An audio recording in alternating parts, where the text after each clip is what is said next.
Chromatic Aberration, take 47. I don't know if you've been watching the clock, but this has been forever. I've recorded this so many times. This one is a keeper no matter what.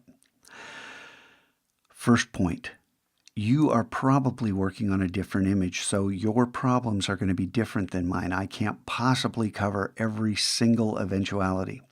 But what we have in common, Option Command I, is we need to upsample this because we need to get to 19 inches, 13 by 19, and we need to get to 300 pixels per inch. If you've got pixels here, we need to get to 5,700 pixels. Excuse me. So, yeah, we have some upsampling to do. Before we do that, take a close look at your image. Command 1 will give us actual pixels. The spacebar will give us the hand tool, and we can pan around and say, oh, well, our picture is great. Is it? Now, in this particular image, I thought it was great. And then I looked and said, woo, look at all the purple. Look at all the color fringe. Look at all the purple fringe. The chromatic aberration is what it's called. I'm going to hold down the spacebar and the command key, pull to the right to zoom in, pull to the left to zoom out, and we can zoom in on the spot we want and see, oh my goodness, look at that. What can we do about this?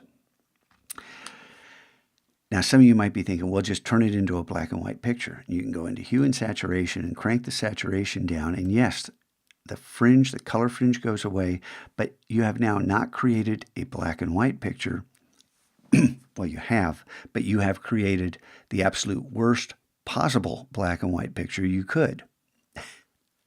Because hue and saturation is not how you create a black and white image. Use the black and white adjustment layer. That's what it was made for. And you have far more control and can create rich, vibrant black and white images. So for here, if we want to get rid of the purple, we don't want to affect every single color in this, and there's not a lot of color in this image, but I don't want to just desaturate it. I want to adjust just the magentas. Now this comes down and selects a portion of this color ramp, and it's only affecting these colors. And if you want to fine-tune this, you can get in here and drag these handles and actually control exactly what colors that you're affecting. And now when I adjust the saturation, the only color that's changing is that purple.